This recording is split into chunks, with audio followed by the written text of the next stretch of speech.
Welcome to another episode of Planting Seeds with Soul. Raw conversations on transformation, truth, and finding light in the darkest places. You may not hear what you want, but you will definitely hear what you need. All right, you beautiful bunch of bone bags. I hope we're all doing well. And we got someone very special on today, actually. Someone I've met. How long ago did we meet, brother? This is Cameron, by the way, guys. Hey, fellas. What do you reckon about? I reckon it's about 6 months ago now. 6 months ago. Whereabouts did we connected online first? Yeah, so I just started seeing your videos pop up, and I don't know. I just felt I felt drawn to you. Must be the energy, whatever it is, man. I didn't make contact at first, and then I was going through, bit of addiction last year. Yeah. And sometimes when I was coming down, I would message her, and it would just make me feel better, even when I get your reply. Yeah. And then I saw that you do little one-on-ones, bro. So you were still in it. Yep. Well, when we were first talking. Yep. It's a bit of a struggle with my memory.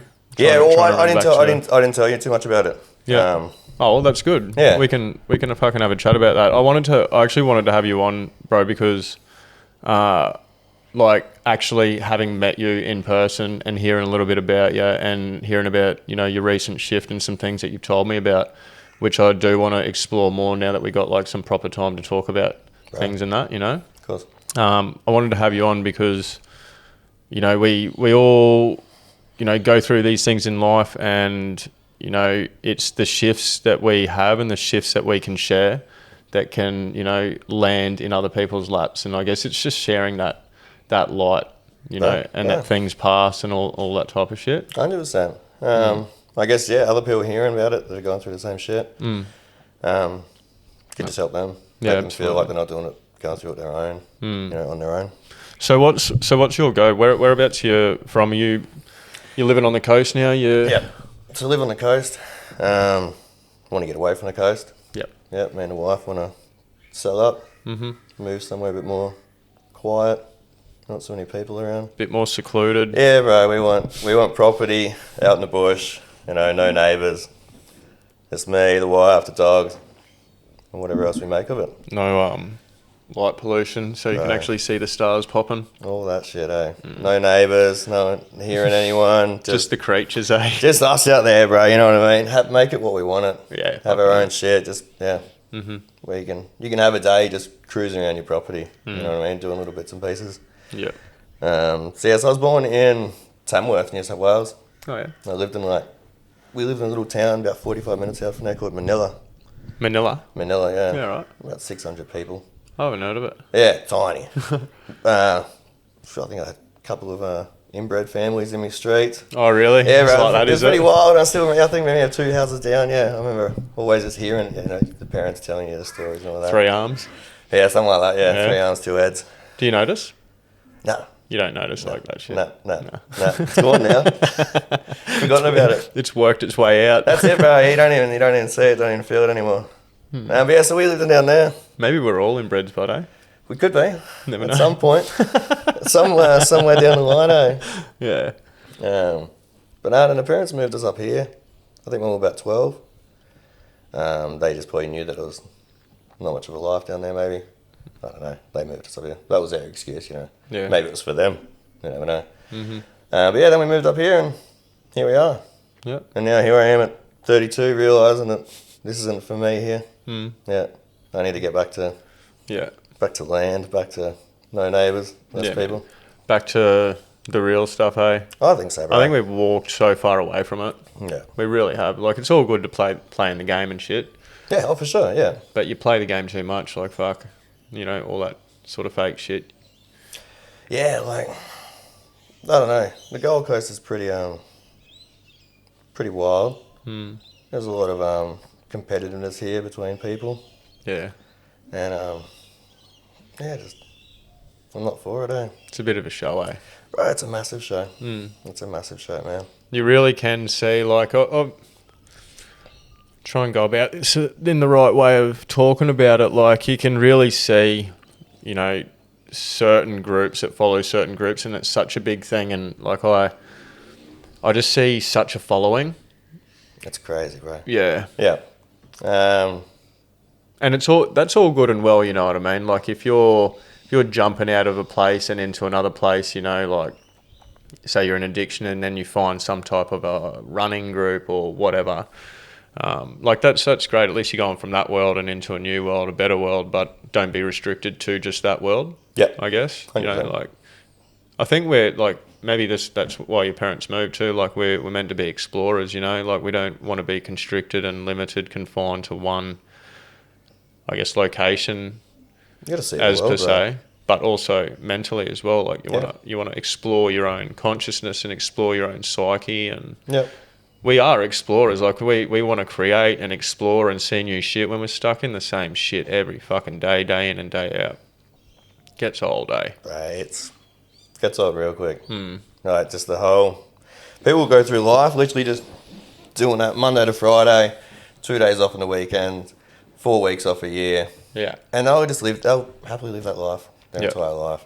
Mm-hmm. You know, go on a 2-week holiday once a year with a family, and that's it. And just do that every fucking year. Bro, that's not me. No, I can't do that. I can't do that at all, man. Like, most people, you know, you see they realise that and they change it when it's 60, 70, when they retire, sort of thing. I'm 32 now. I want that. I want that now. Yeah. And I can have it, you know what I mean? Like, Yeah. it's obviously a bit harder here on the Gold Coast where it is such an expensive place to live now, bro. Like, I make good money, but it's just to get by. Yeah. Like, you're pretty much paying to be in... Okay, Gold Coast is a beautiful place, but you're almost paying just to live in a beautiful place. There's more beautiful places that are much cheaper to live. Oh, fuck yeah. But because of just what this is, everyone decides to do it. Everyone will live here their whole entire life and struggle just to be on the Gold Coast. I don't know what the fuck it is. Why would you though? If you can go somewhere else where you're going to make the same money and your money is going to get you so much further, why the fuck would you compete to stay in a place like this?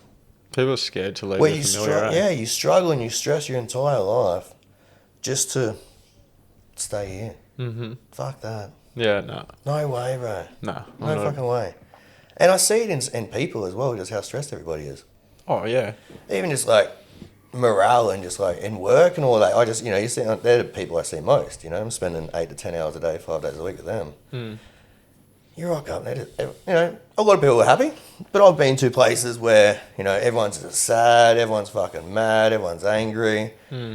You rock up Monday morning, you're like, hey bro, how was your weekend? Oh, fucking this place again. Fucking another week, fucking another week in paradise. It's like, you hear so much that, bro, and it's so hard to stay fucking positive when you're just getting fed negativity all day, every day. Yeah.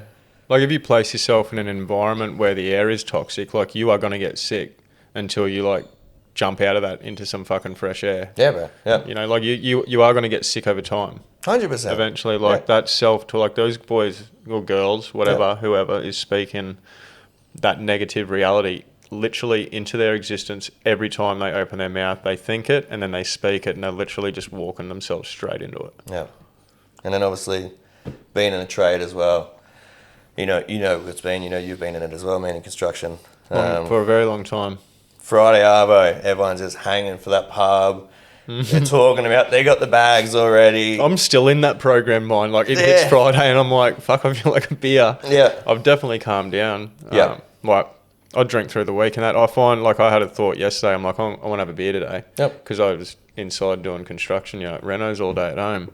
They just go hand in hand, don't they? Yeah, they do. But I'm like, I know what it feels like. Yeah. I feel bloated after a couple anyway, and it doesn't really, I've noticed when I drink, it doesn't really fucking give me anything special. Like, I don't even know. It's just that programmed thought. Like, it's because I did it so consistently and created like that program so strong. Yeah. It just hits you on those days, like it hits Friday and you're like, woo, weekend. And it's like, I'm not even in construction anymore. I'm like, woo, weekend. Yeah, but you've just done it so many years. Yeah. Where like that timeline, the Monday to Friday is your work mind. As soon as that Friday ever hits. Yeah, man. You're just thinking of those beers. Yeah. The bags, the pub, whatever you're doing. Yeah. But then then usually you get caught up with that. Next thing you know, it's Sunday arvo and you're back at work the next day. Yeah. And what'd you do that whole weekend? Nothing. Nothing productive. Nothing to get you out of construction. Exactly. No, it actually gets you deeper. Yeah. Yeah. You got pissed. You got drunk, you did whatever. Spent your money. Laid in bed Sunday, hungover, feeling shit.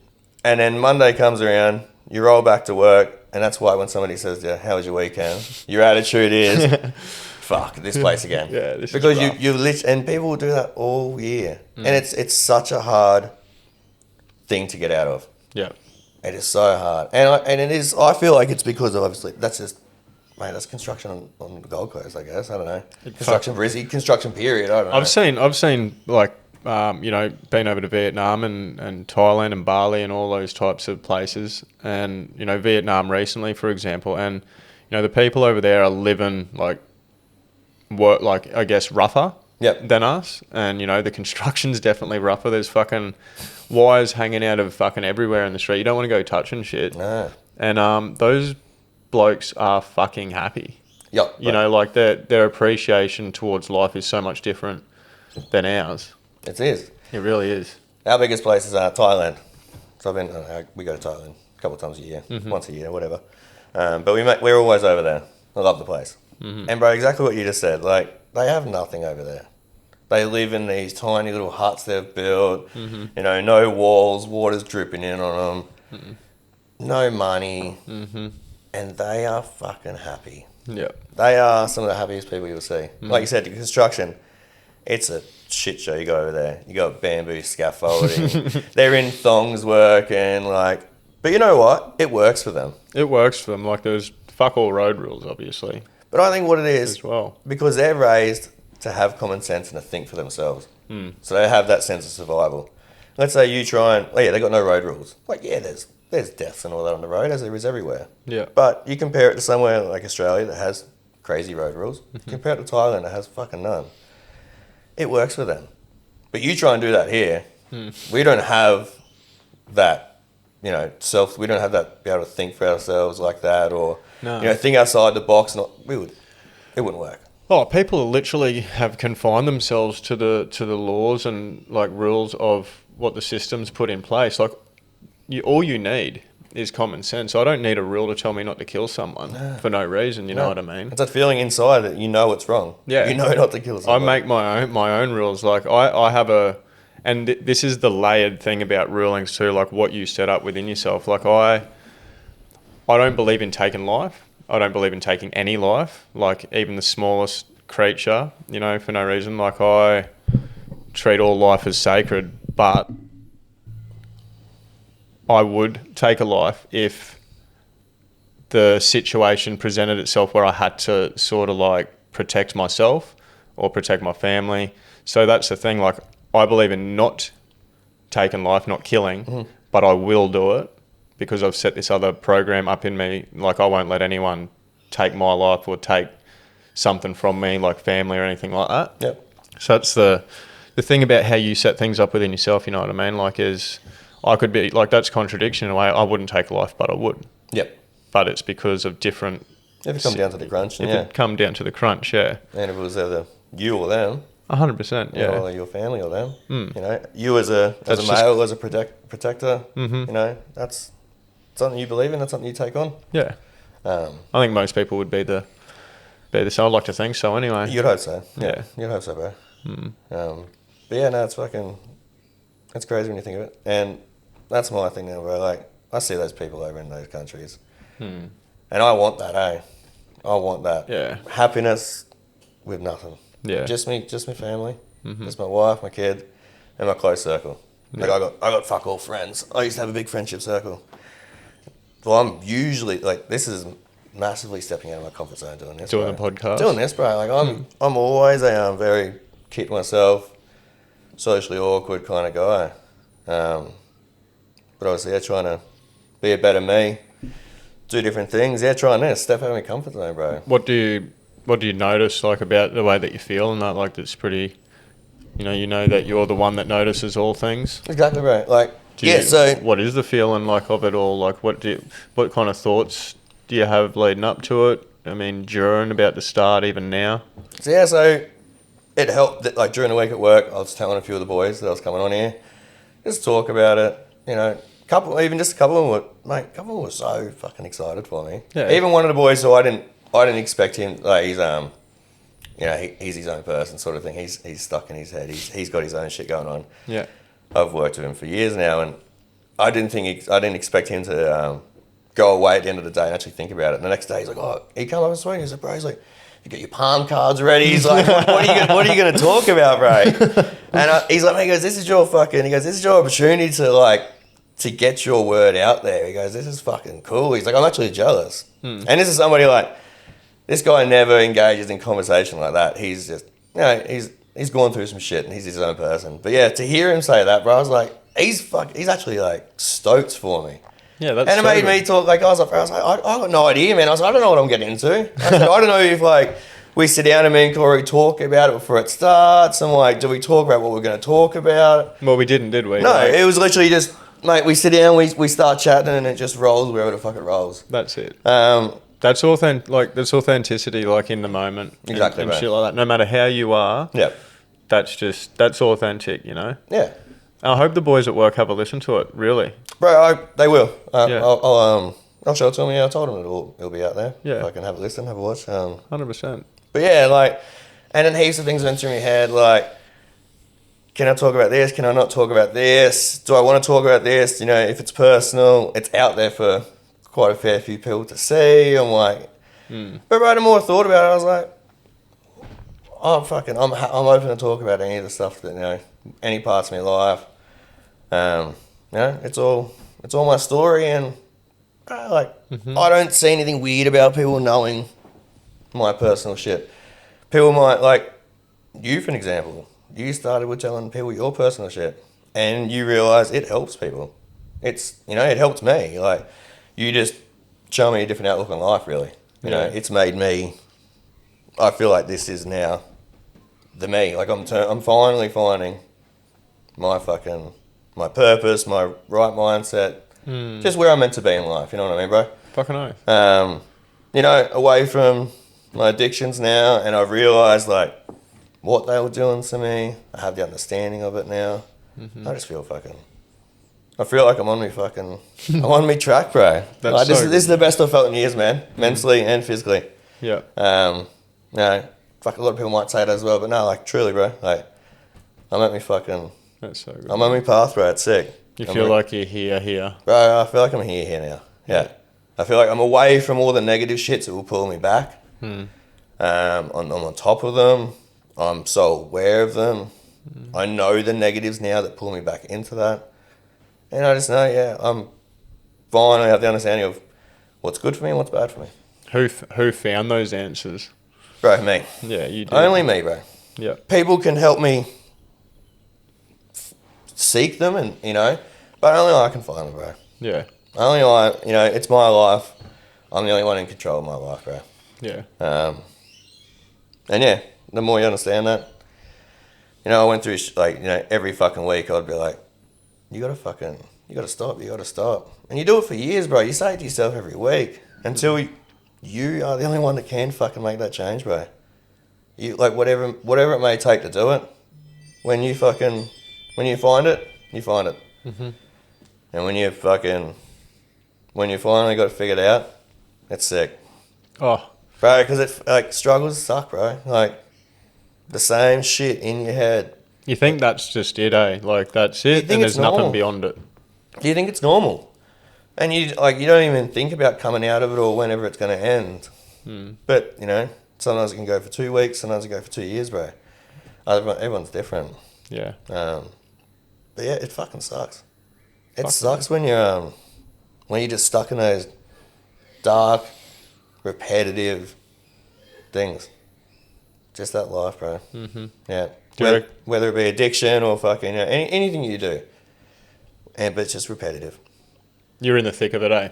In the thick of addiction, weren't you? Yeah, bro. So my poison was coke. Yeah. Do you reckon this played a part, like, obviously recent events and stuff like that, which I'm sure you'll share, played a part in this huge shift? All of it, bro. Go on. Yeah. Yeah. So I think, like, you know, because it started off with me messaging you, just randomly, bro. Never expecting a reply or anything, you know what I mean? But just for me to voice it to somebody who I thought would have a good understanding of it helped. Yeah, and then, you know, catching up with you, meeting you for the first time. And then we did the retreat with you. That was, again, something I've never fucking done, bro. Yeah. Never thought I would, sitting there doing breath work and just fucking bawling my eyes out, bro. Never did I think that I would cry doing breath work, bro. Never did I think that I would even get that feeling. It's hard to explain what it was, but on that exhale, bro, just letting everything go, everything that I was focusing on during that breath. Yeah, I actually literally felt that shit, sad energy leave my body with that last exhale, bro, and I couldn't help but bawl my eyes out, man. Which is, that's so interesting, and it's so strange to me that just that feeling, that energy of that shit that I was thinking of during that, it honestly felt like it was leaving my body, bro. And after that, I don't have much thought about it. And now I do, if I do have thoughts of that, it doesn't hold the negative energy that it did. It's literally just a passing thought in my head now. You meet that shit differently? Yep. It doesn't bring me down like it does, like it used to. The thought doesn't sit in my head in a bad way. It's just a passing thought now. And then, I always just think back to, it was that. And then, I just realised that energies, all that shit, bro, it's so real, man. In the right setting, man, like, having, I guess, the right people to facilitate and open the space, the right environment, and just the right settings, I guess, to feel safe enough to do all those things. And then the breath as well. Like, the breath is like the one thing in life that we do have control of, that we don't also have control of. It teaches us when we breathe in, we're receiving, and then when we breathe out, it's a letting go. It's like, when we do those, just like that sigh, just that letting go of that fucking baggage, and you feel it when you make that sigh. Like, you do, bro. We just have to have this constant. We have to constantly be letting go of shit throughout our life. It's because haven't let go of shit as to why we're so like weighed down, or things are so noisy, we're so lost or confused, we don't have like that clarity anymore. It's because we latch on and we cling on to things, all sorts of shit too. We're so unaware that we do that. Yep. Most of us. Yeah, bro. Like, I never thought, let's call it, let's just call it a spiritual pathway. I never thought I would be into this at all. But even like coming down doing the retreat, I remember the drive home. It was about a fucking hour and a half drive home. I asked one of the boys that was there with us. He rolled me a joint before he left. And bro, I remember it was I was looking forward to the drive home, because I hadn't had the headspace I was in, the mind space, the clarity that I had after that. Bro, I hadn't felt like that in years. And the drive home? Drive home was, I was excited for it, bro, because through the hills there, was it through, where were we? Minion Falls. Yeah, down there, bro. So driving through all the bush and all that, it was nice, and just chucked the tunes on, had a smoke, and just thought, fuck, I feel so different. Just different head clarity, bro. It was amazing. Yeah, it was fucking really cool.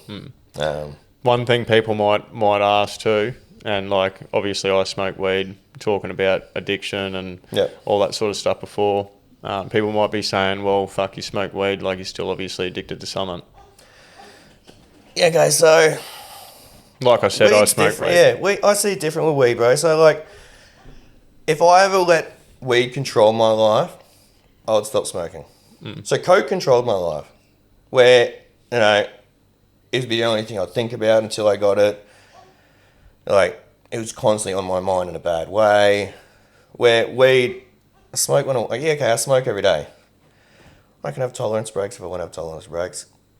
I don't have a time where I need to smoke. I have a smoke whenever the fuck I want to do. But if I'm busy, I'm out doing something, I don't have a smoke, cool. Like, it's like that. Also, we're talking about a plant, we're talking about a chemical as well. So, but I personally don't see an issue with weed, bro.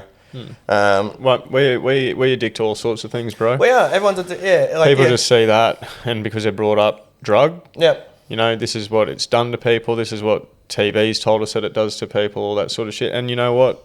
Everyone's different. Yep. You know, I can eat all sorts of fucking foods. Yep. No foods can kill me. You know, that person, you know, you might be sitting next to me right here. You might, you know, I might give you fucking a few nuts and you might go down from them. So, like, what works for me don't work for you. Yeah. So, you got to figure that shit out for yourself. Like, there is so many other things that we do on a day-to-day basis in terms of, like, a consistent thing that we do. And, you know, if we abuse any one thing too much, like, it is going to become poisonous and toxic for us. Like, we do have to balance it. Like, I believe that we probably eat too much food as human beings, like the whole 3 meals a day. Yeah. Like, I really see that as, you know, a bit of bullshit. Like, we're fucking addicted to food as well. Yep. Food, drink, fucking whatever.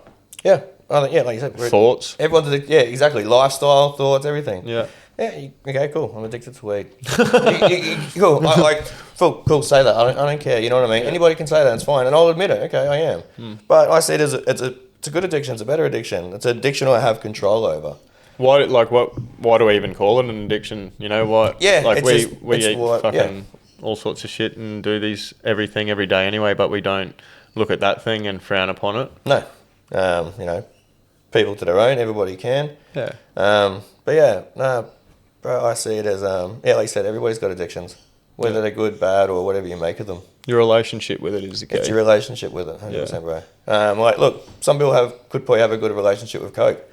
They could probably have a little bump, you know, leave it at that. But nah, bro, like if it's there, I've got to finish it. I couldn't do that. No, so that's where I see it. I have a bad relationship with it. Yeah. You know, it would change my thought process. If I didn't have it and I wanted it, me sitting there, it's all I'd think about. If we were trying to have a conversation and I was trying to tee up a bag, that's all I'd be thinking about. Mm-hmm. I wouldn't be present there in your conversation.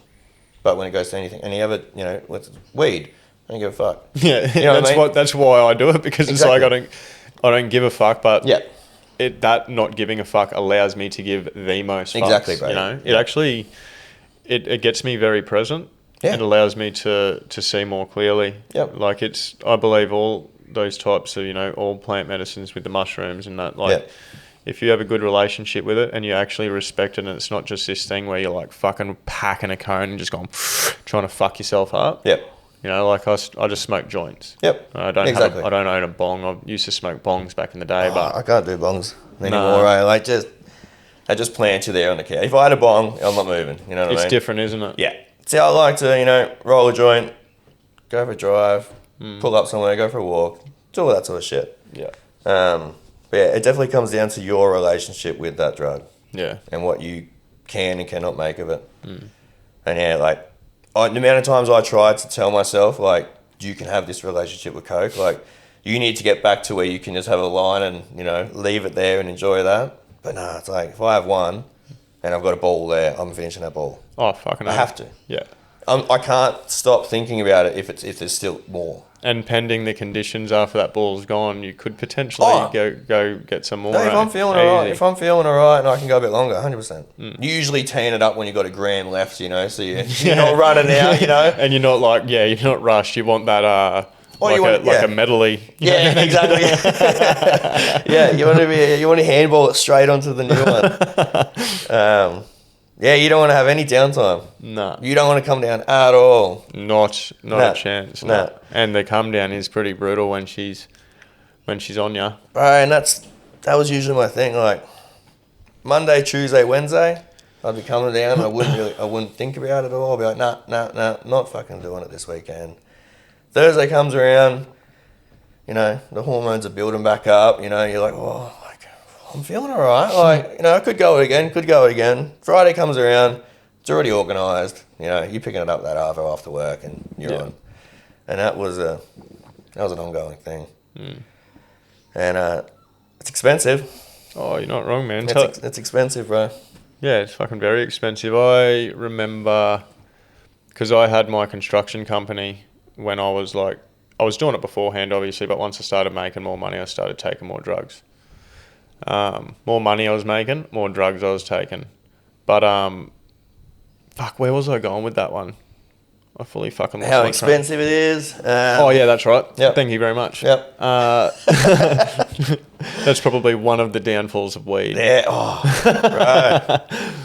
It's bad. Yeah. But yeah, when I had the construction company and then had to put it into liquidation because of a few different reasons. Obviously, the coke had something to do with it, and just some dodgy fucking pricks that I had got in bed with. Yeah.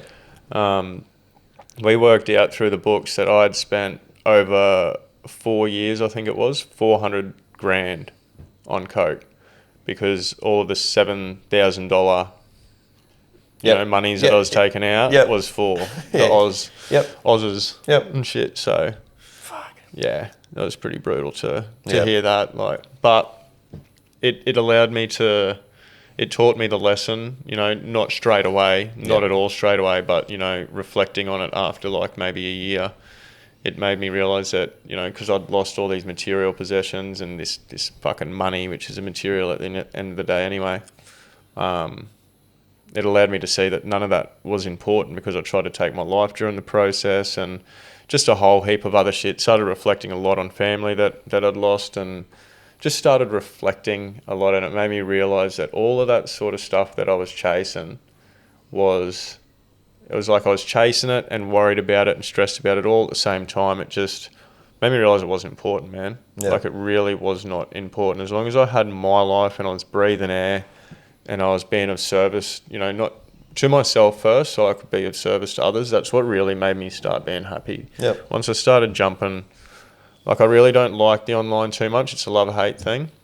It is good and bad, but jumping into the online world and allowing me to share shit, I don't know if you've seen me from the start of my videos, but if you looked back, I'm just so awkward with the way that I talk, and, I'm different. I've changed so much, even just by the way that I talk, the way that I think, the way that I am with life. So Yeah. it was such a good lesson, that. 100%. Well, even just look at that video you posted the other day, where you were filming yourself in the car, driving. You got hair and everything, bro. Yeah. And that's when you talked about, you're just coming off the bender and you try to kill yourself. I know you said that you're a person who used to film everything, you used to film all your funny little shit, all the boys are doing, as everyone does on fucking construction. But just watch that video, bro. Even just in your eyes, there's nothing there. You can't even look at the camera in that. And... you're talking about you're taking your life, bro. And you're like, that video skips straight to the video of you down at the beach, and it's just like in your face, different person. You got a soul there now. The colours back in bro, your eyes. the colours back in there. You can see someone's there now. Back then, it's like that bad one just had that fucking. He was talking louder. He had that grip. You just weren't you, bro. You know what I mean? If what you look like now is who you are meant to be, you are you. You know what I mean? That video, bro, that was the first video I've seen of you back, in the old you. You know what I mean? And different person, bro. Oh, there's some fucking videos through there. It's hard to go through sometimes. Fucking bad. All the way back to fucking, I don't even know how long.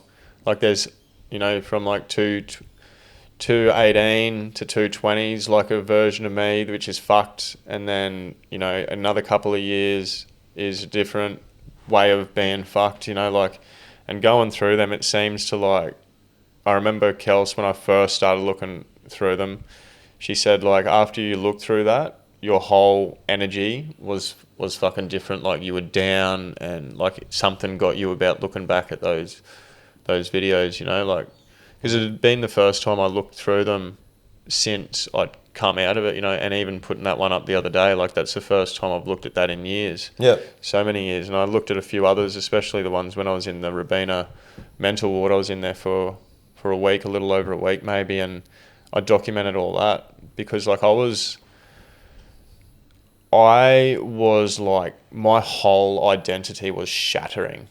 There was so much going on, the whole old version, the version of me back then was completely being destroyed. All the little bits and pieces straight down to nearly even the foundation, you know what I mean? Yeah.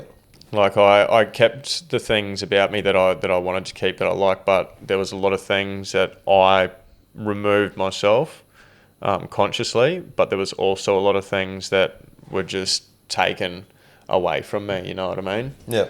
And it all happened for a reason. Everything that was taken from me, all the, you know, certain ways of thinking, the materials, just everything that was in my present reality that was taken from me was meant to get taken from me. Yeah.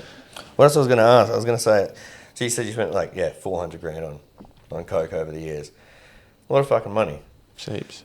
But do you regret it, or do you see that was a life lesson to put you where you are now?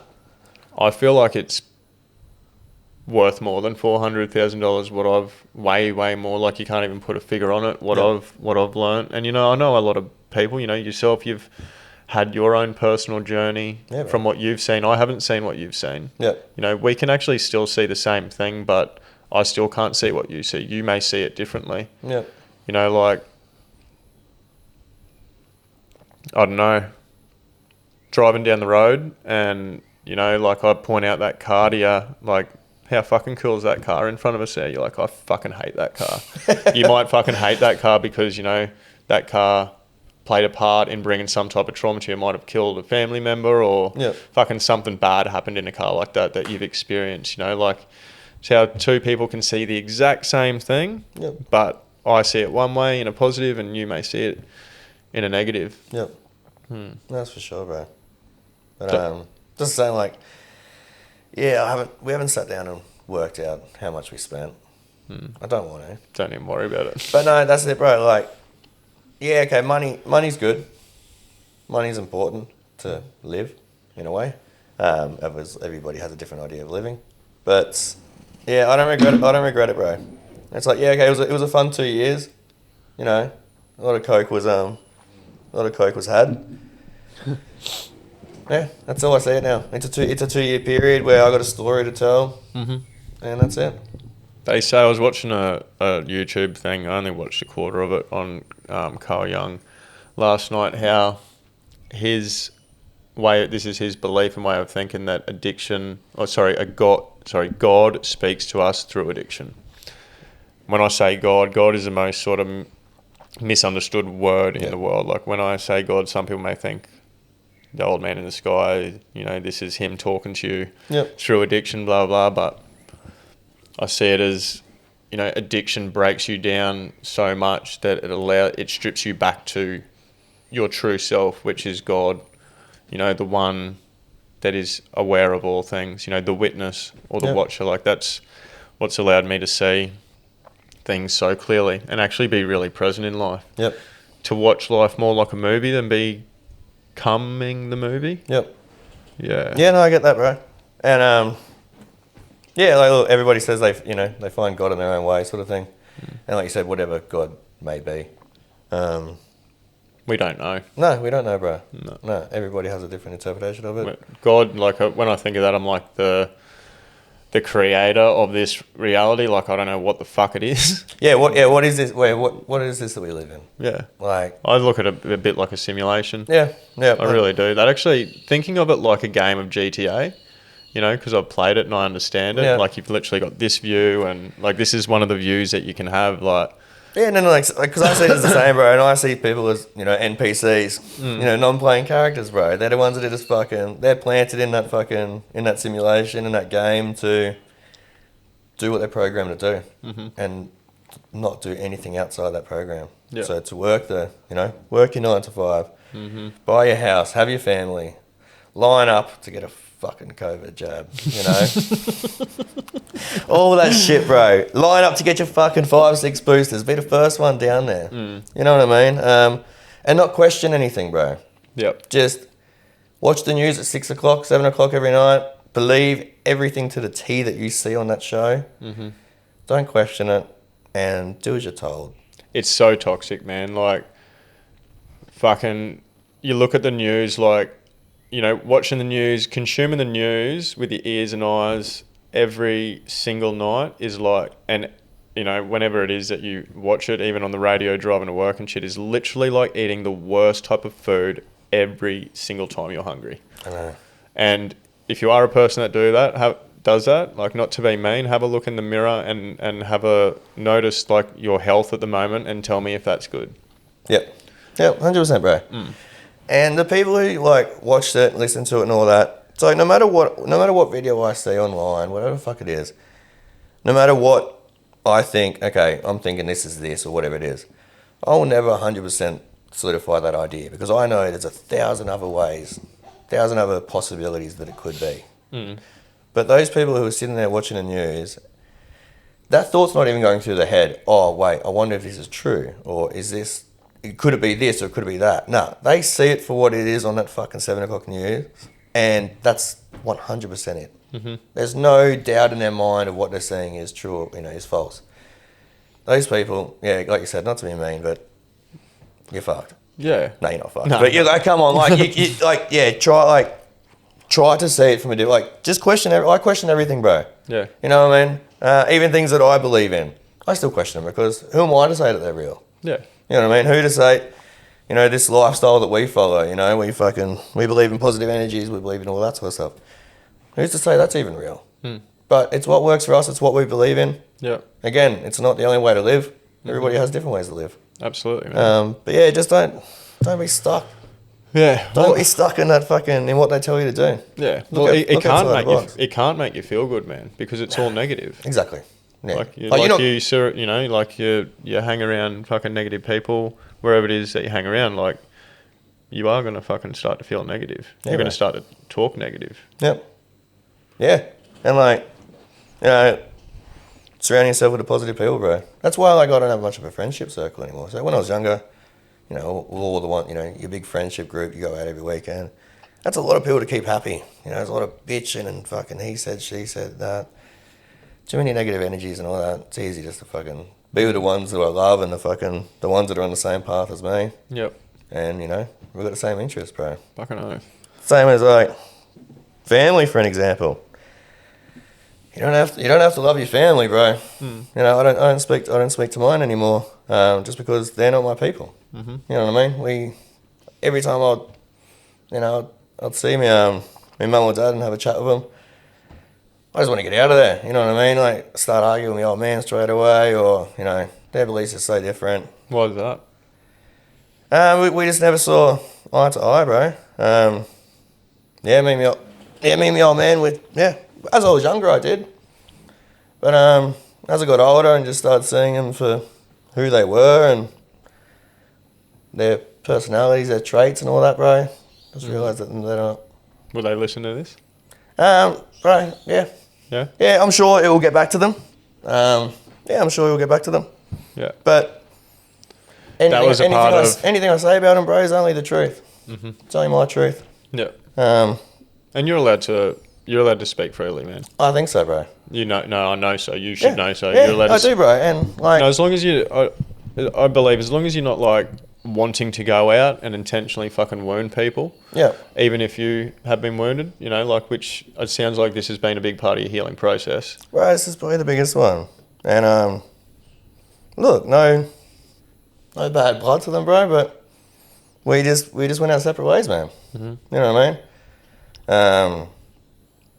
But yeah, so I'll tell you the story, bro. So yeah, I split from my family. Like it first started with my old man.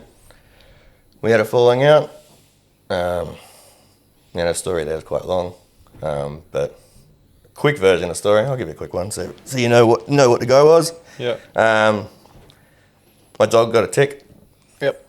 My dog died. I got my dog down to the hospital. They resuscitated her. They told me that she had to go on life support for 3 days to try and bring her back. It was going to cost 20 grand for the 3 days. I didn't have 20 grand. So I called my parents down to say goodbye to my dog. And then they offered to spot the coin to give her a shot. Yeah. Which was sick. I was fucking stoked about it. I think the deal was that they were going to spot the coin and I was going to pay them back half, or I was going to pay them back the whole thing, whatever the fuck it was. 3 days went on. I spoke to the vet. I spoke to the vet every day because they were trying to just keep me informed with what was going on with her and all that. And very close with your dog, eh? bro, my dogs are like, so me and my wife, we don't want kids. We've already decided that. Dogs are my kids, bro. I fucking love. They are the best. Yeah, bro. Like even just seeing yours, Halo, just saying, bro. Like such a cool dog. Like I love them. They're just the best, bro. You know. Yeah. They always love you no matter what. So for me, girl Luna to die, it was hectic. So I had to, like, I nursed her for 3 days before she died, and she literally died in my arms, bro. I rolled her over and she was dead in my arms. I got her down to the hospital and they resuscitated her. But yeah, so my family, they were going to spot the 20 gram. Over the 3 days, had to communicate with the vets what was going on. Anyway, me and my old man had a couple of arguments over that day, over those 3 days, as we do. Third day comes, the vet tells me she's got brain damage. I've got to put her down. So, obviously pretty fucking guttering. You know, 3 days are going on. So we get there, I get to the vet. As soon as I walk into the vet, they're fucking waving an FPOS machine in front of me. Oh, you got to pay before you get to see her. So over the 3 days, my parents had to pay dribs and drabs because they keep wanting money as it goes on. So I think so far they've paid 8 grand. So I think there's 12 grand left to pay. Mm-hmm. I get there and they're waving the FPOS machine in my face and they're like, you got to pay. So I called my old man, I was like, they're not letting me see her until we pay. And he's like, yeah, he goes, I'm not giving you the money. And I was like, what do you mean? Like that was the deal. That's like what he's offered me. What you said? Yeah. And he goes, do you not remember how you spoke to me yesterday? Me and him, like I said, me and him got into an argument. There was a few, fucks exchanged, this and that, like nothing crazy, dad and son arguing. And I was like, yeah, I remember. He goes, yeah. He goes, I'm not fucking giving you the money then. So here's me fucking at the vet, trying to see my dog to put it down. And he's pulling back on his deal. So I called mum and I was like, yo, what's the go? And she's like, well, you know what dad says goes, which was, I heard that my whole childhood, bro. Yeah. Dad was all, whatever dad said went, Mm-hmm. Mum never had a say. She didn't have a voice? She never had a voice, bro. She tried, but, she never had a voice. Dad was that angry, always yelling, fucking, just old Greg. Yeah. So I asked Mum, I was like, what the fuck's the go? And she's like, yeah, well, what dad says goes. So, in the meantime, I called my old man back. I was like, well, what's the fucking, trying obviously, get some word out of it. What the fuck's happening? And he turns around and goes, well, he tells me they don't have the money, first of all. This is straight after they just sold their house. He told me that he already invested the money. He wouldn't even know a single thing about investment, bro. So I know that was a lie straight away. Mm-hmm. Then next, 2 minutes later, he goes, actually, sign your motorbike over to me and I'll give you the money. I was like, what the fuck? Like, are you actually doing this? You bribing me right now? Mm. And I was like, okay, I'm not going to do that. So then my wife now, Lisa, we'd been dating for like maybe 3 months, bro. She gave me her your partner now? My partner now, yeah. Got you. Yeah, we've been together for 4 years now, recently married. We're only dating for 3 months at the time. She gave me, her fucking life savings at the time to be able to pay for my dog so I could put Luna down and actually see her for the last time. Oh, wow. Right, like, even just think of that, man, like, 3 months, like, you with someone for 3 months, you don't know anybody from Burra Soap for 3 months. No. And, for her to give me $12,000, bro, because she saw what my family was doing at the time was wrong. Yeah. And yeah, that was the best thing ever. Yeah. She's sick, 100%. Fucking sorry you went through that, man. Congratulations on your marriage. Thank you, bro. Thank you. Appreciate that. I even remember, so when Luna died at home, I threw into the back seat of the car and drove down to the emergency animal hospital. Lisa, the sweetheart, she's in the back seat holding Luna. She's obviously crying. She's not going to know what's going on. She's trying to give Luna mouth to mouth, bro. And I'm like, this fucking sweetheart, bro. Like, she's trying everything right here, to try and get my dog back. Fuck. Bro, good on you. Yeah, man. It was sick. Yeah. So that was my falling out with my old man. So from there, because some people may see it as, it's not much, but to me it was everything. It was I think, man, she was my girl, bro. She was Luna she was my kid. She was my daughter, bro. And to bribe your son or blackmail, whatever you want to call it, at the time, to lie, to go back on your word, at a time of need, it's I just see that as the most piece of shit thing you can do to your son. Like, yeah, okay, we got into an argument. Yeah, I fucking told you to fuck off. Like, but it was like, yeah, like, understand, like, we both did it. We both said it. But it's a fucking tough time having your fucking dog die in your arms, bro. Yeah, man. It's just the whole thing's a tough time. Like, it's, if he had, one of his children, going through something, I'm sure, he would be fucking going through all of these different type of mixed emotions. There'd be a lot of fear and anger and fucking a lot of emotions pouring out, you know what I mean? Like, the way that I look at that from what I've heard, you know what I mean? Like, the most money is fucking nothing at the end of the day. The most expensive thing that I've seen there is someone's given you their word. Yeah. And then you give your word in return of like, of course, I'll pay you back. You fucking help me. Thank you so much. Yeah. But when a word, this is why fucking we need contracts and shit, which is fucking ridiculous, bro. Yeah. Because no cunt can fucking keep their word. No. Sorry to use that word, but it's true though, bro. No one can, and it's a fucking big thing. Yeah, that's what I'm trying to get into the boys. Like, their word, when they're like making deals with each other, playing games, soccer, having a go on the PS5, whatever. I'm like, if you boys make a fucking deal between one of each other, you know, all three of yous, that's the deal. You don't go back on the deal. Like, that's your word. Don't go back on your word, because you go back on your word, no fucker's ever going to trust you anymore. Like, you say you're going to do something for someone and then you don't end up doing it, as if they're going to fucking want to be your friend or even want to hang around you. Exactly, bro. They're gonna walk away from you if they're fucking smart enough. Yep. Yeah. It's fucking, your word is it should be a fucking contract, bro. Word is your bond. Word is your bond, man. And when he went back against that. So then from there, that was my ending with my old man. And I tried to hold on a relationship with my mum for, I think, a year and a half. We would have a scheduled, she'd call me every Friday just for a chat. That's all it was. But that chat, I didn't really want to talk to her. Most of the time I was just having digs at my old man. I was just angry, bro. But I held on to that for about a year and a half. And then always up at, maybe 2 years, I think. And then Christmas time, it would always come, I know, I'd just get emotional. Shit would become hard, blah. And then I actually ended up going to a Reiki healer one Chrissy time. Something I'd never do. Something I just thought, give something else a go. And something that came to her during that session was that I need to speak, I think it was to speak my mind, speak my truth, to heal.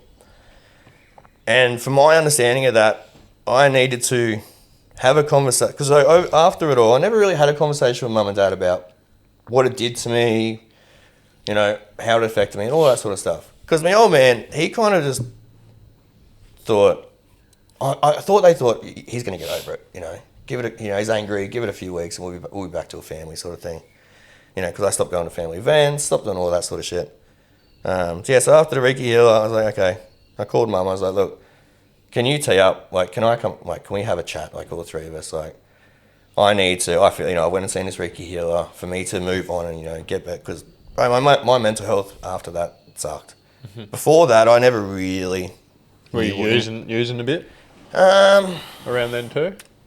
No, a little bit here and there. Yeah. Nothing like I was, over the last 2 years. Mm-hmm. The last 2 years was my biggest. But then it was kind of, I kind of actually probably had a bit more of a grip on it back then, actually. Yeah. I would just do it just for, I think that back then I could actually probably just have a bump and, leave it at a bump. Mm. But yeah, I still was using a little bit. But so we fucking met up for a chat. And, went to their place, and Lisa was with me, she came with me. And straight away, they just tried to, try to blame me, we did this because when you moved out, you told me you hated me. We're going on something 6 years ago here. I don't actually even remember saying that. Mm. But that was before we even started the chat. My old man was like, I just want to let you know, the reason why I did that is because you said you hated me when you moved out when you were 18.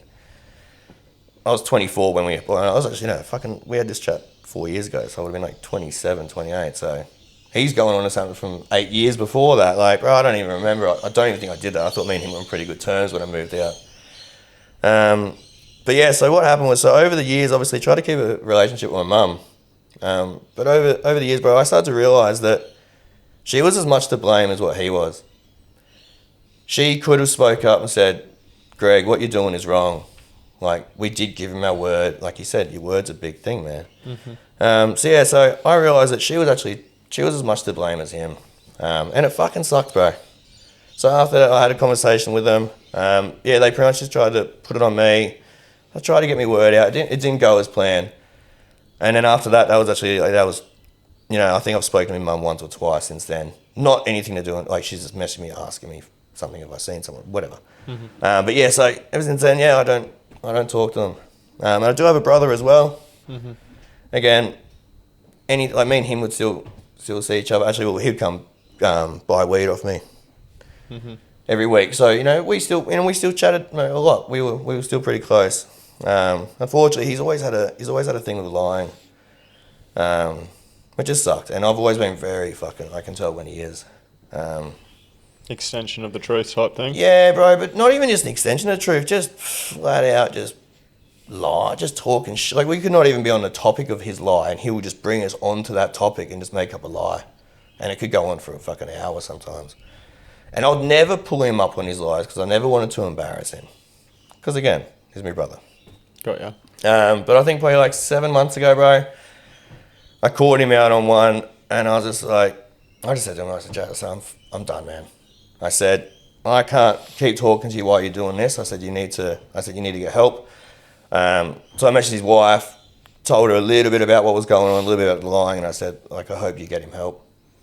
And yeah, that was the last. I spoke to him on his birthday, and he called me on my birthday. But other than that, we haven't seen or spoken to each other since. Yeah, okay. And bro, like, that's fine. It's okay. Like, it does suck from time to time, but it's all good. So like, I don't dislike my brother. He's my brother. I still love him. I didn't have a falling out with him. I just couldn't continue with the lies. Because anytime I talk to him, bro, anything he's telling me, I'm questioning. Is it like I'm trying to break down from his body language or whatever he's doing? I'm like, is this the truth or is this a lie? And it's like, that's your brother, and if that's what your mind's doing most of the time, it's pretty fucking annoying, bro. It's what I'm going through with AI at the moment. I don't know what the fuck I'm saying is real or not. Bro, AI's Isn't it bro. just AI's like bad, bro. It's done now. It's actually all over. Like, we don't know what's real or fake anymore. Yeah, some of the videos you see now, like, Mate, so like my recent book that I launched, that Bridge Between Worlds. Yep. I had an app do the fucking audio book for me in my voice. So I spent like an hour on this, just talking into it like this, so it could like study my voice. And once I put the book into this app, it literally, there's a bit more fucking around to it than that, but it reads it out in your voice. And when I'm listening to it for the first time, I'm like so like gobsmacked at how much it sounds like me. And like, I can put in this app, get it me pretty much to say whatever I want. Yeah. If some other fucker has access to my voice, like, you can literally get on a phone call, fucking make me say something, and it sounds exactly like me. And the person on the other end of the phone is going to be like, whatever it is that I say, like, yeah, fucking Corey said that. Like, he called me up, he said that. That's sort of thing, Yeah, it's pretty wild. But this is the thing, like, that's going to be used as a weapon. Oh, it'll either be used as a weapon or, good or evil. Yep. It's up to us on how we choose to use it at the end of the day. But yeah, fuck, you don't know. It's scary, it's real or fake. Yeah. I don't know at what point you would have got to with that, because you just want. It just sucks, bro. Like, having to question your brother. You know what I mean? And I was very good at telling when he was lying. Like, I could tell when he was lying. And but yeah, I never wanted to call him out on it. I didn't want to embarrass him. But good riddance. I hope he fucking gets some help and sorts it out. He has been doing it a long time, bro. Yeah. Well, that's how like he's saying it. It's like hard to get out of it. It just becomes like a automatic type thing. Yeah. But fucking, like, a massive thing for me was once I stopped seeing mum and dad as my mother and father, and I could sit back and I could see their personalities and their traits and all that, I said to myself, they are not, if they weren't my mum and dad, they're not people I would socialise with, hang out with, or anything like that. I said, because they're not my people. You know what I mean? Like, I don't like their traits, I don't like their personalities. And I've spoken to friends and all that, and a lot of them say they feel the same with like, oh, I'm the same with my mum, or I'm the same with my dad, but it's blood.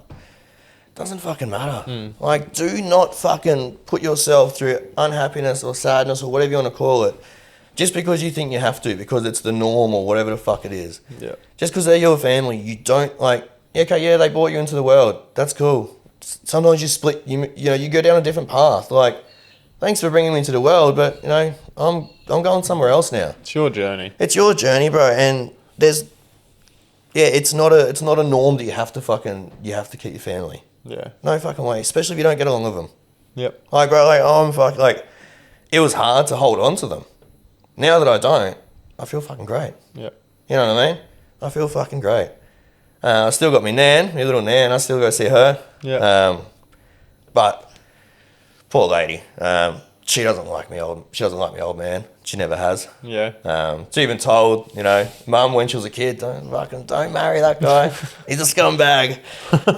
She could see it, bro. But it's sad because anytime I go around and see her now, it quickly turns into a event session for her because they live in the same over 50s retirement. So like mum and dad are literally like 4 doors down from her. Oh, so yeah. She sees them all the time. Yeah, so it quickly turns into an event session, bro, for her. I just sit there and she just feeds. Lend her your ears. Yeah, lend her these big ears I got. Fucking, that's the best. Yeah. That's all you can do for people, you know what I mean? Yeah, bro. Is your presence. Yeah. People get so confused as how they can like lend an ear or be of service to someone. You literally just got to be there, present. Yeah. Just listen. Let them talk. That's the part of it that they need to do. Because she's got no one else to talk to them about, bro. Oh fuck! I couldn't. Like that's actually a fear of mine. Being, the relationship I have with Kels, like the boys have their dad. Yeah. And all that type of thing. I often think like, what if I get to the end of my journey and I've got no fucking kid? I don't have any, kids of my own. What if I don't have any kids by my side? Like, what if I die scared, alone, and all that type of thing? But I do enough work on me to realise, who I am beneath all of those fucking thoughts and shit anyway. So yeah. But it's definitely something that that crosses my awareness from time to time. Like, what if I do end up dying alone? Yeah, okay. Yeah. And that's what a lot of people do say to me, at least when we tell them that we don't want kids. They do say like, oh, but like, don't you want them there to look after you when you're older, or be there, or aren't you scared of dying by yourself? For me, the end life actually doesn't even cross my mind yet. Like for you saying, you do think about if you're gonna, die alone, sort of thing. That actually doesn't even cross my mind yet. No. Nah. I don't look at it yet. You know what I mean? Like I see it as it's still that far away. There's so many different things that could happen before. Well, I hope it's far away. I think it's crossed. I hope it's far away. You don't want to worry about it. There's no benefit in it. Exactly, bro. I've spent too many years stressing about the future. Like, I used to cause myself so much anxiety and shit, just thinking about what if. And I think a lot of it was actually come from just living on the Gold Coast, bro. Like, just how much money I need to make each week for us to to live comfortably. You know what I mean? Like, I've always wanted us to live comfortably, and we do. We don't have to, I can't go get that coffee. I've spent too much money this week or whatever. I don't want to live like that, and I haven't, and we don't. Mm-hmm. But like, always just constantly, okay, I need a job where I make fucking, whatever much a week to just stay in the green, bro. And just because it's so expensive here, it stresses me out. Well, it did stress me out, not anymore. Again, I think I've come to terms, I've let go of all that shit now. I feel like you walk into more of what it is, the thing that you may stress about or worry about previously, say money, for example. And, you stress about it, you worry about it, it stays the same, it doesn't come, blah, blah. I feel like once you let go of that, stress and worry about whatever thing it is, that thing just flows in naturally. Yeah. Yeah, all sorts of things. Yeah, bro, because I think, like you said, it's on your mind too much. You're chasing something that's on your mind. Yeah. If you start thinking, like, instead of being, and it's a hard thing to do, going from worrying about money to, actually, you know what, I'm grateful for where I'm at right now. Like, I've actually got everything I need, even if it's just my breath. Like, going out of that and into, money is flowing into my life. Just fucking change that like thought pattern into something different, because it's the invisible forces of thought that manifest everything into this physical reality. You know, some fuckers had a thought about creating this little weird cunt Yeah. on the mic here. Got these from Brunswick the other day. I thought they were a good little addition. You know, Right, someone's that's it. thought about making that, thought about this thing Yeah. in general, invisible, and then they've They're rich. turned that thought into action, implemented it into the game of life, and it's turned into, you know, this outer physical reality. And they're a funny looking thing, bro. Like, Well, I got them because they remind me of my childhood. Like, I remember them being around. What are they called again? is it a troll doll? Troll doll, Is yeah. it a troll doll? Yeah. Yeah. Yep. No, I do remember it. I like you'd love them, mate. They're Yeah, bro, that's sick. so weird. Yeah. But yeah, little things that remember your childhood, bro. It's cool. Yeah. Um, But yeah, like that's how she works. Yeah. How all things come into the physical world is from your ways of thinking. yeah. You There's know- even like a fucking. Oh, what did I had to take some cash out recently? Oh, let's say I had to take cash out recently. Let's say I took $500 out. And I remember saying to my wife, I was like, taking $500 out. But I'll take bloody $1,200 out every week for a ball, and it wouldn't bother me. Yeah. You know what I mean? Like, I would happily spend that, but like if I'm trying to buy something for myself or for her, and I'm like, should I be spending this money on that? But as soon as it comes to Coke, you don't give a fuck. No. Nah. Like, and that was bad, bro. You know what I mean? Yeah, I just didn't care. You know what I mean? But then on like the Monday and the Tuesday, I'd be like, fuck. Like, that's $2,000 we could have fucking Yeah. gone on this or gone on that with. Yeah. You know what I mean? But I'm not mad at myself for it, bro. No, I wouldn't be. Nah, bro, not at all. It was a fun 2 years, a lot of money spent, you know. But hey, I am where I am now. And I think I had to do that to get to where I was now. Yeah, absolutely. Like that's a part of your path. You wouldn't have went through it if you weren't meant to. Like that's how it's been. Like whatever you have gone through, whatever you're going through now, this moment that we're sitting in, is that's our path. We're right where we're meant to be. Yeah. If we weren't meant to be here, we would be somewhere else, wouldn't we? Exactly, bro. Yeah. And like, so I think a big thing about my addiction that lit the fire to quit was one night on it, bro. My missus went into a seizure, bro. First seizure she's ever had, and I've never seen a seizure. On it, you're on it. On it, this bro. night, Yeah, so we were, we were into it. We were a few hours into it, bro. And she just started seizuring, bro. Fell back onto the bed. Where were you? It was in the house in the bedroom. Yeah. And I just remember, we were chatting, bro. She was sweet. She was standing up, walking around the room. We were chatting, and then I wasn't facing her. And next thing I know is she just made a noise, bro. And I turned around, and she's fallen back onto the bed, and she just started seizuring. I've never seen a seizure. I assume this was a seizure. Was it pretty like aggressive? Bro, she's eyes open, making noises, flopping about like a fish out of water sort of thing. Yeah. And I didn't know what to do, bro. So all I know to do was seizure, just hold him on the side, hold her still.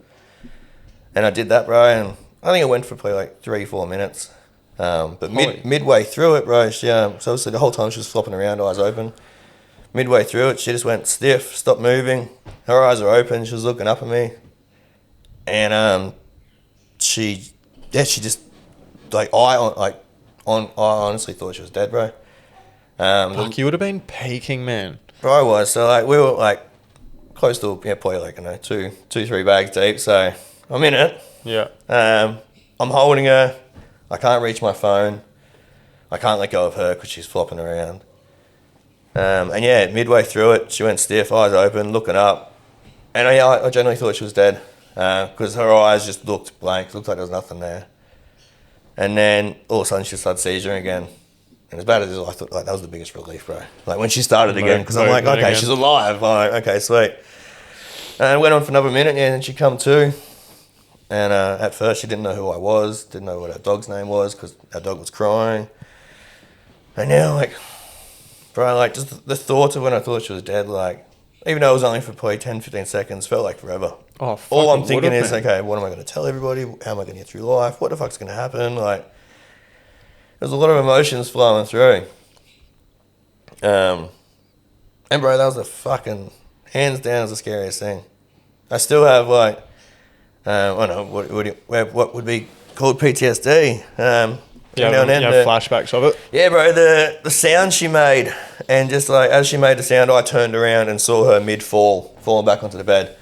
So that plays through my head. The sound, and then me turning around and seeing her fall. And it makes me fucking, I don't like it, bro. And well, that's fucking... It does play through my head. They know the label of PTSD. Like, I think I understand it enough to sort of talk about it in a very simple way, like in a way that's sort of has allowed me to sort of see it for what it is. You know, like when you go through a traumatic experience, and like that would have been traumatic experience, like you said, like it can be the sounds, even the smells, what you're visually seeing at the time, how you're feeling, all that sort of shit. When you have that PTSD in the moments after the actual present moment that it happened in, I remind myself that that's a moment that I've already lived. I've lived through it. You know, if you've made peace with it, you know, you remind yourself of that you've made peace with it, and that. But it's more so this moment's already been lived. Yep. I've lived it. This is just coming back to me as a memory. It's arriving to me as a memory, as a thought. Yep. You know, memory as a thought. Yeah. Yep. And that thought, way of thinking, that allows me to then let that go, or to just to just observe it rather than to become it. Yeah. Because I've spent so much time sort of, I don't know, sitting as the witness and being more the observer than the absorber. That really has allowed me to sort of get through, because I have a lot of flashbacks of, you know, the trap houses that I was in, even some of the car parks in Nerang that I used to fucking go park up and smoke the pipe. Think about it all as well. Think about, you know, that, especially when I'm driving past it, I'm like, it actually hits me, like the car that I was in, fucking where I used to have the pipe, where I used to hide the shit, used to have nangs and all that sort of shit next to me, man, like fucking Xanax and Valium. Like I had the whole fucking warehouse to like go right up and also to bring myself right down. Yep. And like, every time I drive past, I'm like, I have the vision and feel it all and go through it. Like I'll literally be driving on the road and it just fucking takes me. And I'm like, I don't even know how I'm driving right now. Yep. I don't remember it. And yeah, it's wild. I just fucking shake it off, tell myself that I'm not there, and I'm like, fuck, that was a wild time, cunt. That was a wild time, cozza. Yeah, you just say it out loud, eh? Yeah. Yeah, that's what I do now, bro. Yeah. Any other things like that, I say it out loud. And you just chat yourself, it fucking was a wild time. And it's good just to laugh it off and acknowledge it, and just acknowledge it, like you said, as a passing thought now. As a passing thought, man, that's all it is. Everything's just coming up from within our true self, that witness. Everything's rising and falling in that, you know, everything that we can hear, touch, taste, smell, all that stuff that we're picking up with our five senses in this game. Yeah. Like I used to have like thoughts that would come up from the past, and like I would get the feel of regret from it and all that. But now I just obviously we all done dumb shit in our life, bro, things that, you know. But again, like you said, that's just made us who we are now. It's a part of our path. Yeah, okay, we've done some scumbaggish shit that we fucking, you know, didn't want to do. But hey, we did it because we did it. It's who we were. And it's fucking made us who we are now. And if you stay stuck in, like, say, regret or embarrassment, shame, fucking whatever, like you're just going to create more of that if you don't learn to forgive yourself for it, so you can let it go. Like if you stay in regret, you'll bring more regret. You'll have more things to regret, more moments that you're going to live that you're going to dwell on and regret even more. So you're best off really loving yourself and forgiving yourself, so you can not hurt yourself and others anymore. With that fucking shame and regret, eh? Yeah, bro. We've all hurt people, you know. I've hurt people, but you know, you may even hurt people just by talking on this podcast, just by being true and real, and that's okay. It's okay, 100%. That's where my biggest thing was. Intention. No, my intention was to come on here and tell my story, have a chat to you, tell things that have happened to me, and just tell the truth about it, bro. Whether those people see my story as a lie or whatever they see it as, bro, but I see it as the truth in myself. That's good, bro. And fucking, I feel comfortable in myself, and I'll tell anybody anything about my story, bro. I'll tell anybody about my life. It's not like I've had a hectic life. You know, we've all got little stories and that, bro. People have gone through much worse things. But yeah, I have no issue with saying, you know, talking about my addiction or talking about anything like that. it might help somebody, bro. You know what I mean? It someone might say it, yeah, like, you know. Oh, it'll help someone, man. Yeah, you know 100%. what I mean? And it's a good feeling now to help somebody, bro. One of the boys I used to work with, you know, he was fucking, he's gone through some shit, and fucking, I used to get a kick out of helping him, bro. You know what I mean? Like, it felt good. It fucking felt good to actually help somebody. Yep. Even like I was telling you the other week down at Burleigh, fucking one of the homeless fellas in James Street just yelling and carrying on, you know, and no one would go near him, bro. And I went over and asked him, you know, what's up, bro? All he wanted was a fucking can of Coke. Mm-hmm. Get him a can of Coke. He was happy as Larry. Off he went. Yeah. That's all he fucking wanted. And again, you know, people saying, you know, good stuff, whatever. But yeah, it's just, I just try to do a bit of good now in the world, bro. You know, exactly what you do. You're doing good in the world. You're speaking your life, and it's fucking doing probably more good than what you ever thought your story could do, bro. Oh, fuck. I have no idea how it's all unfolded. It just has by just what you It was were just talking path. about. It's just, you know, you start putting good out. Yep. Good starts coming back. Yeah, bro. I put bad out for so long. Of course, I was going to get bad back, but I didn't see that was like one of the greatest laws of the universe. Like, literally, the thing that you think of and act on, put out to the universe, like, you're going to get that back. Sometimes it'll come back immediately. Yep. And fucking like punch you right in the face. Yeah, bro. Or sometimes it might take fucking, I don't even know. It'll come back at a later moment. Yep. But you've always got it coming back. Yeah. It's always going to be walking towards you at some point. If you're, you know, putting the things in place, walking towards it. Yeah, bro. Like, you taught me fucking bad things attach themselves to bad objects. Like, the best way I can explain it, bro, I got two voices. I have a good and a bad one. And the more coke I fed myself, bro, that bad voice became so fucking strong. Yeah. Anything he would say. That little, I could barely hear the good voice anymore. And now that, you know, I'm not feeding him coke every week, he's gotten pretty quiet. And the more good I do now, you know, something as little as fucking buying a homeless guy a fucking can of coke.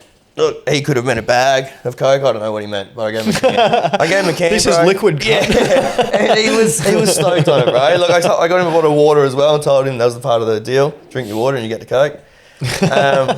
But even then, bro, like, just doing that little good, that followed up to another good. There was a tripper up on Burleigh Hill. It sounds like these things are fucking, Bro, you're a magnet. Bro, for these things. I find him, you know what I mean? And even just comes, sits next to us, starts having a chat. And, you know, it was a good chat about the universe. But yeah, I'm finding the more good I'm doing, bro, even just the little things, like, good coming back. And I look like we're not, I don't know, there's worse out there than you and me, but physically we're not the most approachable, you know. People, you know, especially to an elderly or something, you know, they look at the tattoos and all that, and probably think it's not the most easy thing to come talk to. No. But even just having an elderly that, like, find you easy to talk to or anything like that.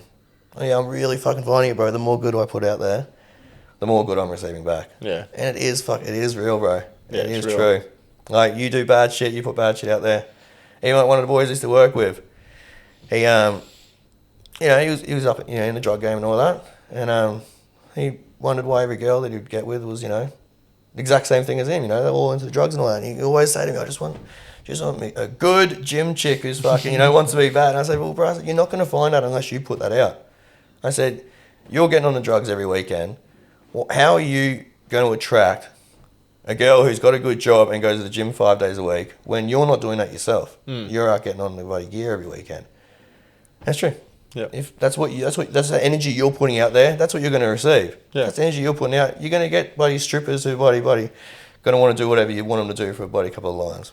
But no, he didn't want that. He wanted something else, but he wasn't putting that out at the time. And yeah, you fucking attract the energy you put out, I guess. Just thinking about it now, how easy is it to attract drugs and all of the, like, some nasty shit? Like, it's very easy to manifest that. But when it comes to, like, bringing more of the good, more freedom, more all that, like, all the good, like, you've really got to work for it. Like, we have to prove ourselves to this greater force. Like, I don't even know why I'm doing that. Yep. Like, fucking, you know what I mean? It's fucking all around us and in us. Yep. Like, yeah, I don't know. You've got to it sees that. It fucking sees it, doesn't it? Yep. It That's why the good really do get witnesses- rewarded, bro. It witnesses the things that you do. Like I believe it sees all, sees your thoughts, it sees your actions. Yep. I believe through like even like looking at Halo. I told this story a while ago. Like I was looking, I might have been on the mushrooms, I might not have been. Yeah. She was looking at me and I was looking at her and I was looking at her in her eyes and I was like, I wonder if, like I was just patting her, loving her, telling her that I love her too. And I'm like, I wonder if through her eyes and just through her being, like this is like a moment that is captured and is like a part of your recording playback of life, because like when I died, like I had this insight, this like hardened thing, like when, you know, this game's over, certain things like that played through the eyes of like your loved ones or whatever it is, that little fucking bug on a tree, like can be played as like the things that you've done are bad or the things that you've done are good. Like these are fucking some of the shit cunt things you've done, Cozza. Yeah. But look at all these beautiful things, and there would be me through Halo's eyes, patting her, telling her I love her, like showing her like real love, being present with her, you know, instead of like doing harm and fucking hurt. And, Yep. you know, like I really, really do believe that, eh? Yeah, bro. Yep. But obviously I don't know.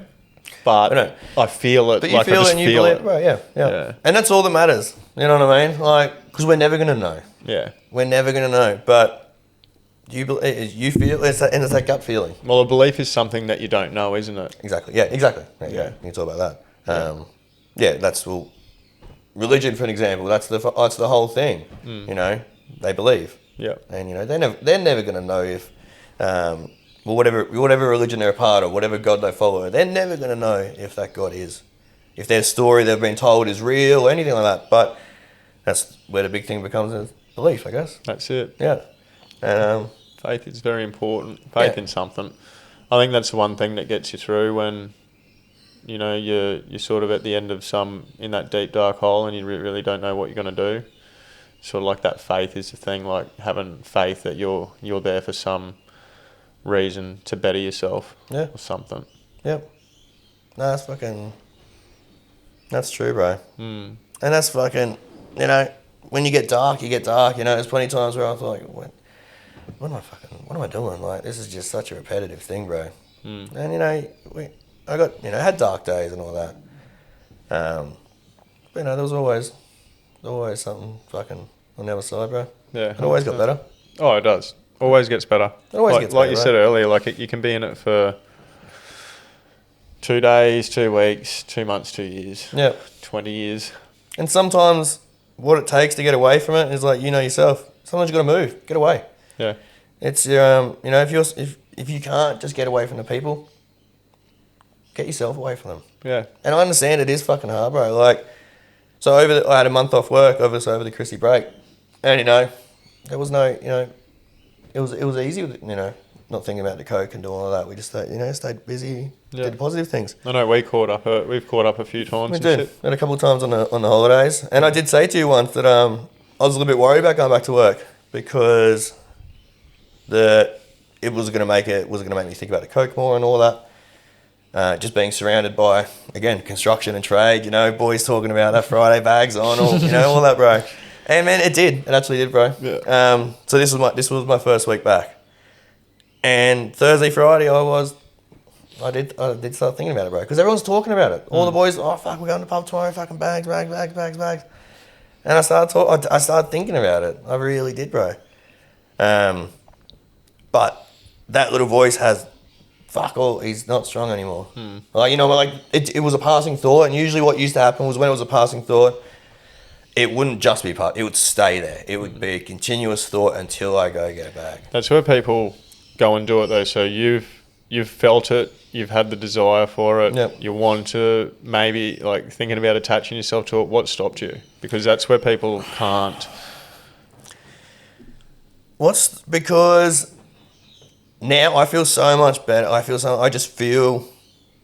Okay, so what stopped me was it was hard to. I wanted to stop for a year, bro. But it was So fucking. you'd already been sort of having the thought. Yeah, of, bro. I'd always yeah. wanted to stop. Yeah. Or maybe for like, so it was a solid 2 years, and for the last year, I'd always wanted to stop. But you know, the thought process during the week would always bring me back to getting on it. But this time, I just know that the change was in myself. I had to make that fucking change, and I know if I go back and do it, as much as that little voice tries to tell me, oh, you just get a bag, you know, you'll be sweet. A bag. Yeah, and you know, just have a couple and, you know, make it last you the weekend or do whatever. No, because I know myself now. Yeah. I know that voice does that. He does try to tell me to do that.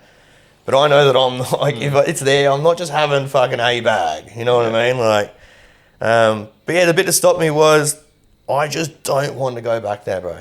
Yeah. I really just don't want to fucking go back there. And so obviously my wife had the seizure and that, bro. Yeah.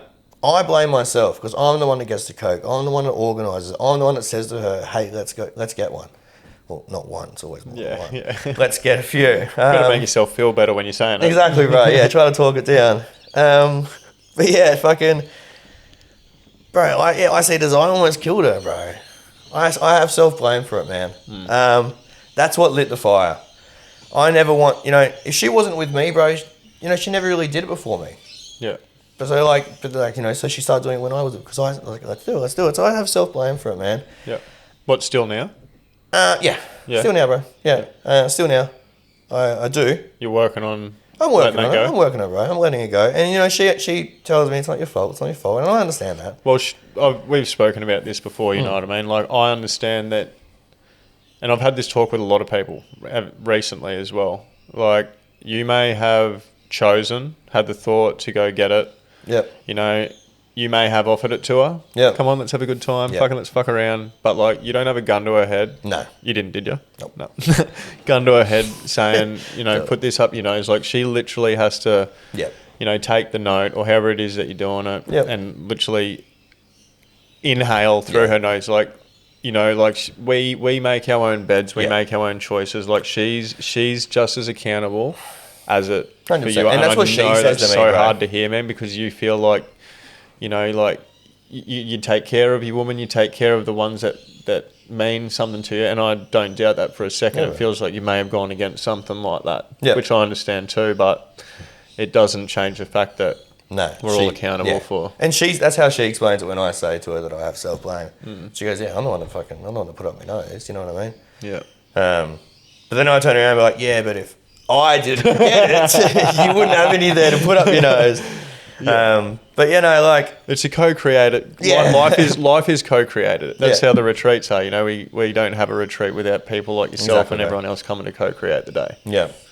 But no, bro, like, I just don't want to go back there, bro. And that's what made it easier to stop, or to not, like, obviously to shut that voice up this week. Because we've been trying to renovate and finish our house for I think 2 years now.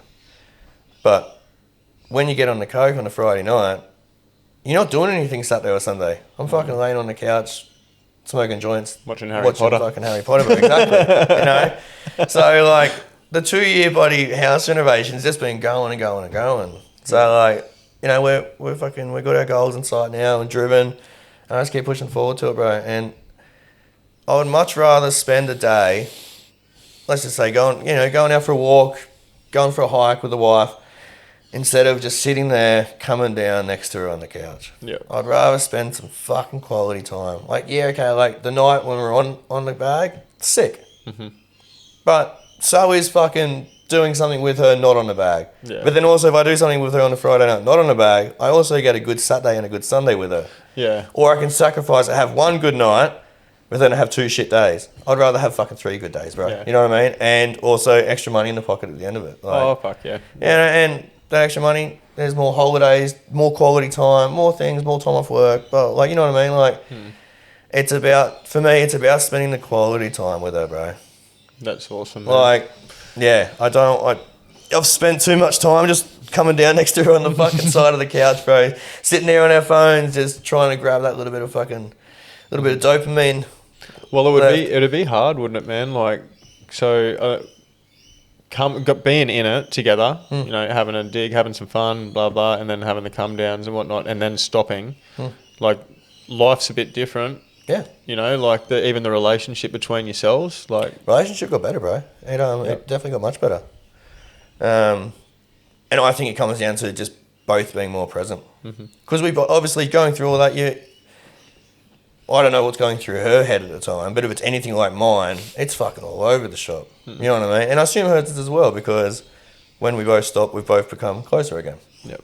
And it's not like we were far apart when we were doing it, but we're much closer again now. It's great. Yeah. And I think it just comes down to being present, bro. You know? Because like I said, a lot of my head thoughts during the week were filled with the thoughts of getting on it. So, you know, I'm not like, yes, obviously me and her talk all day and have conversations and that, but I'm not totally present because I'm thinking about that Friday night. Can you step back from your mind and look at it? Now I can. Yeah. Yeah, now I can, bro. I know it takes us every now and then, but Yeah. you know, a lot of people can't. Their mind, they're a servant to their mind. They're not allowing the mind to serve them. You know what I mean? This is the cure to all anxiety medication, to all antidepressants. Yeah. To all of those nasty things from Big Pharma. It's fine. You got to experience this too. Like, I can explain it all day and comes to me like, fuck, what are you talking about? To be able to step back from the mind into your true self, that aware present being. You know, you're born into this world like that before you label shit, before you're taught to label shit and mold it in a specific way. Like, if you can step back and observe your crazy, sinister, psychotic mind rather than, you know, becoming it and attaching to it and absorbing it, like, you won't need to take an antidepressant ever again. No. Because when you're lost in the mind, whether it be memories of the past, you know, depression, or visions of the future, anticipating fucking bad things to come because, you know, basing it off your already shit moments of the past that you remember, you think they're going to come anyway. You know, that's depression and anxiety right there. You are either in the past or you're in the future. You're not here. You're not observing. You're literally just lost in the ocean of samsara. You're lost in the mind. That's fucking true, bro. It is. Like, I really do believe, like, if one can experience it and find that they are the one that notices all things rather than, you know, the things that they're looking at, fucking life will be a game changer for them. Bro, for sure. And I couldn't last year. I couldn't step back and look at it last year. And I think it's just, again, comes down to not being present because of the coke. Yeah. That's just that dark. It's just too much dark in me. Yeah. You know what I mean? And yeah, now that there's none of that, it's I can. I step back and I can see I see my thoughts, and I can step back and look at it from a fucking different point of view, bro. And I think all those things, like everything combined, is what helps me stay on track and stay being the better me. Yeah. You know what I mean? Not falling back into that old shit, bro. Because again, like I went through bits where, like, you know, I'd stop for, you know, a few weeks or a month or whatever, but the voice just it brings you back to it pretty quick. Gets loud, eh? Yeah, bro. So it's fucking I think it's fucking that was the last one. Fucking good on you, man. Yeah, bro. It's tough, bro. And I get scared of, you know, if I do have one, you know, how hard will it be to stop again? So that's why, you know, hey, maybe in the future, maybe I'll fucking, you know, I might have one again. You know, I don't know. Yeah. I don't know, bro. You just always bring yourself back to that. You know, you're the one. Yeah, exactly. You know, don't let your thoughts get the better of you. Like, yeah.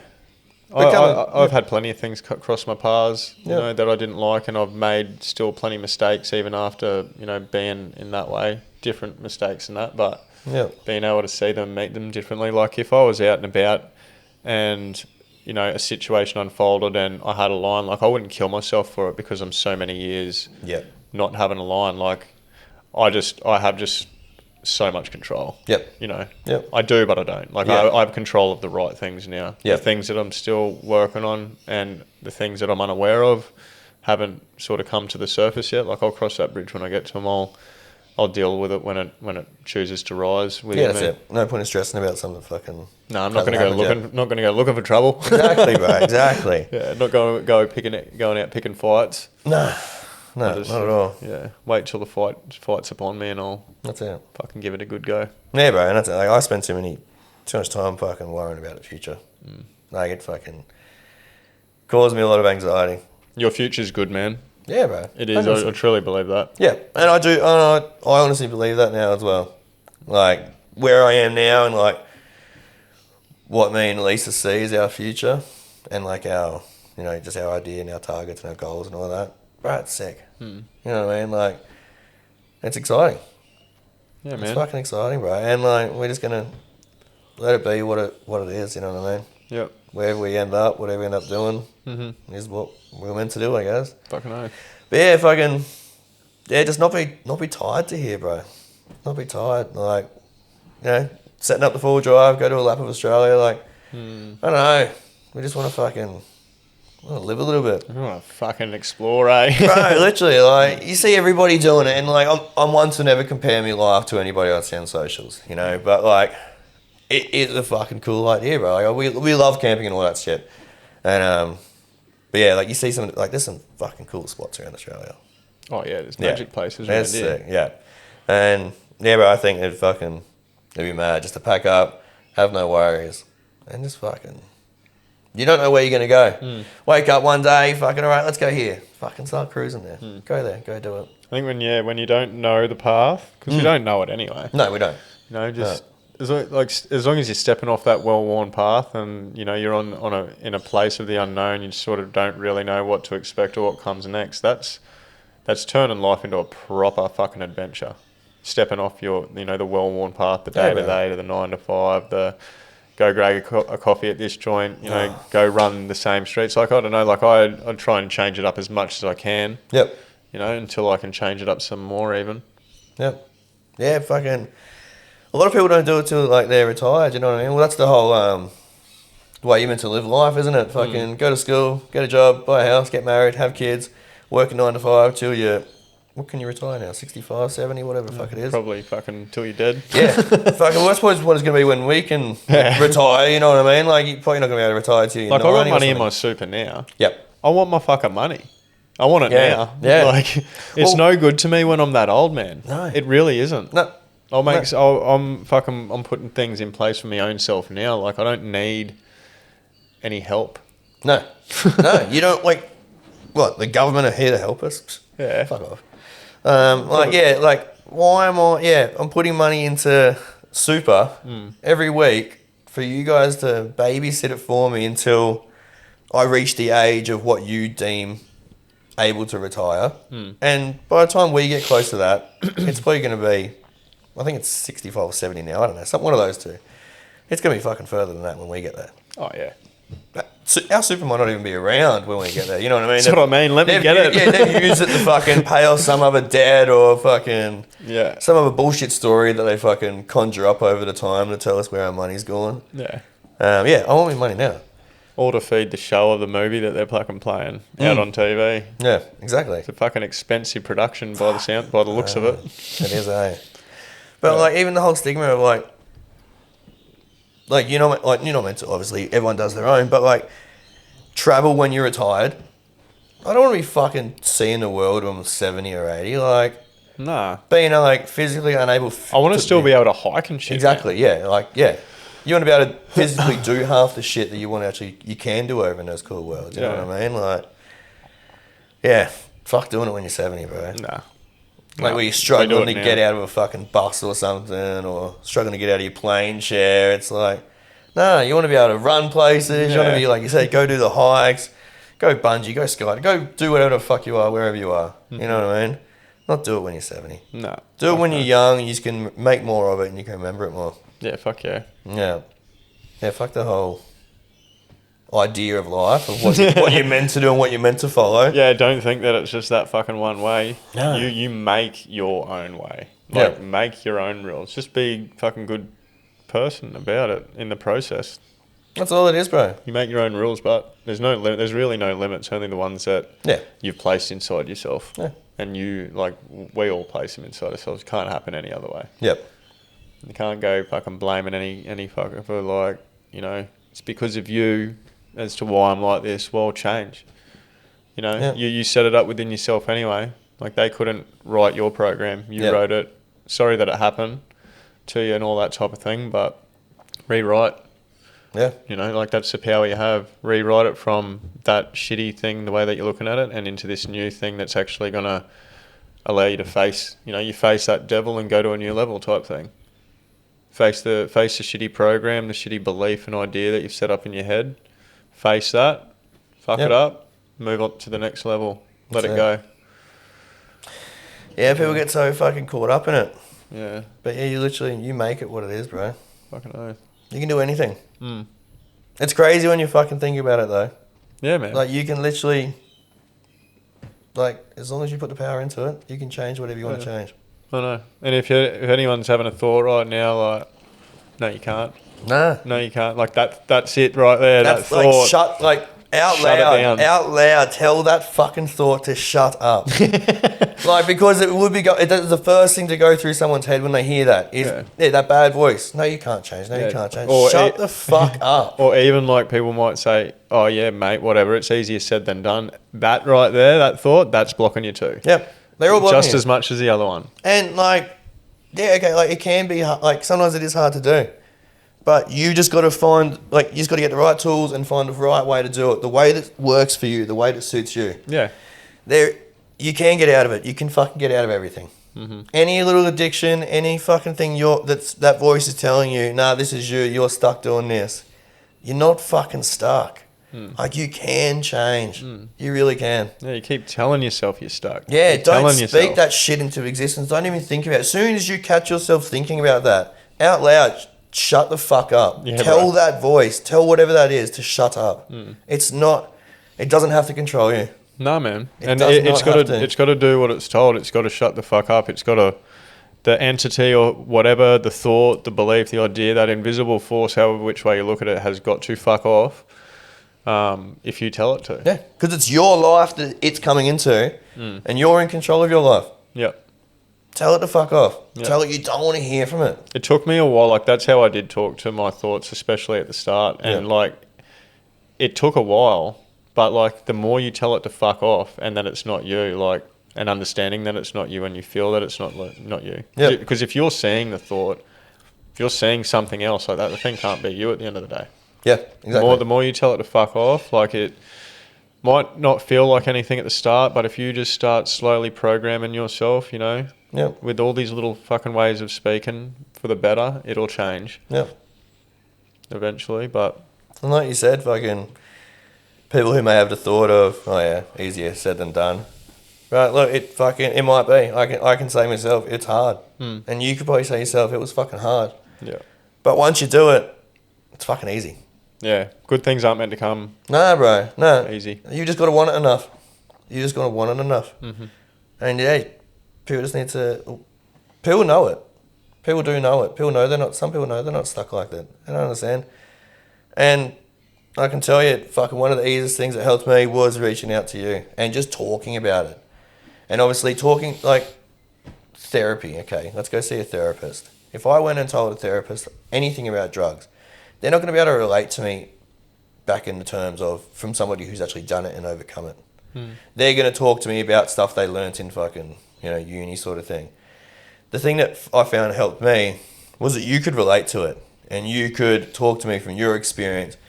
But also not try and put me down from talking about my addiction or anything like that, and you just stand there and tell me how fucking bad it is, and you go, you don't want to be doing coke, fucking which a therapist would do.